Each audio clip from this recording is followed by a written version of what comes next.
Awalnya, leluhur kita itu dari laut. Karena terendam air, jadilah terbang ke gunung-gunung. Kisah ini yang didengar dari Uyut tahun 1979. Legenda tersebut sudah tidak lagi didengar sejak tahun 90-an ke atas. Bahkan kisah Aji Saka dan Dewata Cengkar yang dulu dipelajari di buku-buku sekolah rakyat tahun 50-an sudah tidak ada lagi dan tidak populer. Konon, kisah terbangnya leluhur Jawa dari kampung halamannya yang tenggelam disebut-sebut sekarang sebagai bagian dari Atlantis di Laut Jawa, yaitu paparan Sunda atau Sundaland. Para orang tua dahulu memaparkan bahwa istilah terbang yang dimaksud adalah naik. Kadang kedua istilah itu saling dipertukarkan satu sama lain.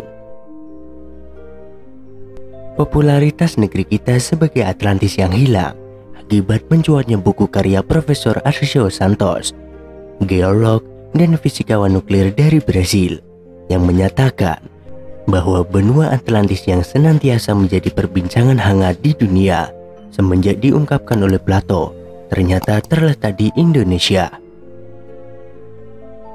Hal ini didasarkan pada penelitiannya selama 30 tahun, membuat peta bawah laut, mengkaji mitologi, arkeologi, dan sebagainya. Meskipun demikian, para arkeolog Indonesia belum dapat menerima teori ini secara ilmiah. Sekali lagi kita diarahkan bahwa kampung halaman leluhur kita yang terendam itu berada di Laut Utara Jawa, yakni Laut Jawa. Namun tidaklah kita coba memikirkan kemungkinan kampung halaman leluhur kita itu berasal dari Laut Selatan Jawa. Ada banyak legenda dan mitos terkait dengan Laut Selatan atau Segara Kidul di Pulau Jawa dan Sumatera. Selama berabad-abad, legenda adanya kerajaan di Segara Kidul apakah hanya sekedar legenda atau mitos? Profesor Arcio Santos itu menyadarkan bahwa beberapa informasi berdasarkan mitologi dunia yang diramu sedemikian rupa. Hal yang membuat cukup terkejut sebagai orang awam adalah betapa kuatnya penggunaan telaah mitologi dunia yang digunakan oleh Profesor Arcio Santos dalam melakukan penelitiannya. Padahal selama ini menganggap bahwa mitologi, legenda, cerita rakyat hanya bisa bermanfaat dalam ranah sastra. Membahas asal-usul suku-suku di Indonesia selalu menarik, termasuk Jawa. Akibat modernisasi sulit melihat perbedaan antara orang Jawa dan suku lain. Buku asal-usul dan sejarah orang Jawa mencoba menjawab siapa orang Jawa. Di dalamnya juga ditulis berbagai budaya Jawa yang syarat falsafah hidup. Hal ini sebagai pijakan dan bekal orang Jawa mengarungi kehidupan. Banyak pandangan tentang asal-usul orang Jawa. Para sejarawan mengatakan, sejak 3000 sebelum Kristus hingga era kerajaan-kerajaan Jawa, orang Jawa bukan hanya penduduk lama yang tinggal di tanah Jawa, tetapi juga para pendatang dari suku Lingga, Tiongkok Daratan, Yunan, dan Funan.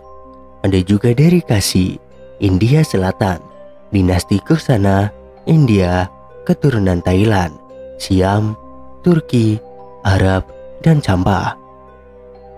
Dalam perjalanannya, orang-orang Jawa didominasi keturunan Tiongkok dan India. Seseorang berkelahiran di Jawa atau keturunan orang Jawa, namun tinggal di luar wilayah Jawa tetap dianggap orang Jawa, asalkan orang tersebut memiliki kepribadian Jawa yang senantiasa menerapkan bahasa, budaya, dan filsafat Jawa. Namun, orang yang sekedar lahir dan bertempat tinggal di wilayah Jawa tetapi tidak berkepribadian Jawa dianggap bukan Jawa yang sesungguhnya.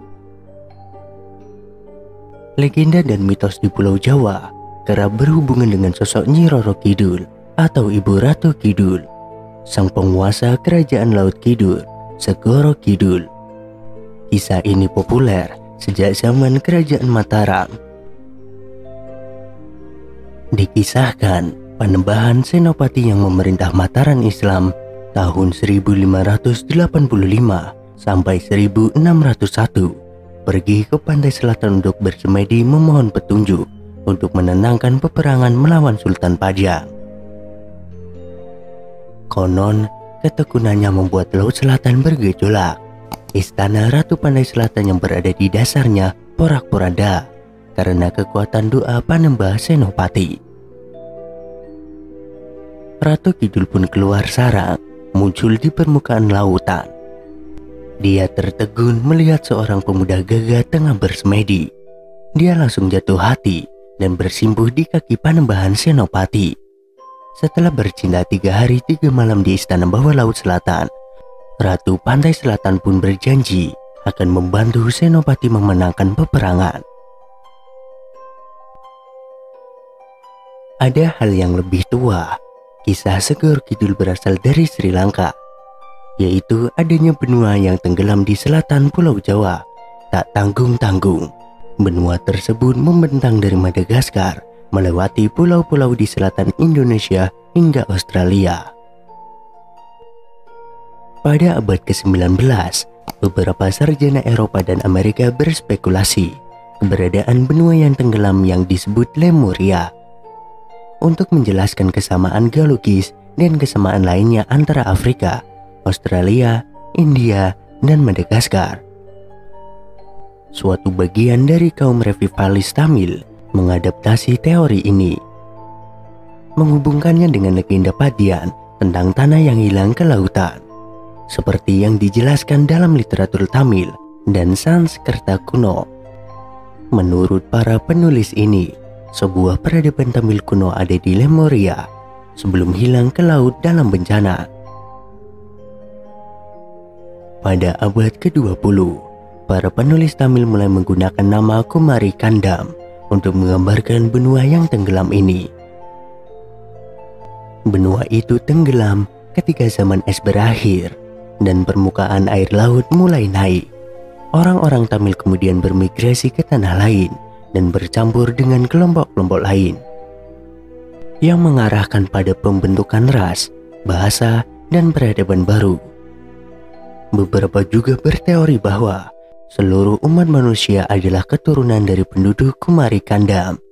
Kedua narasi sepakat dengan poin bahwa budaya Tamil adalah sumber dari budaya beradab di dunia, dan Tamil adalah bahasa ibu dari semua bahasa lain di dunia. Menurut sebagian besar versi, budaya asli Kumari Kandam bertahan di Tamil Nadu.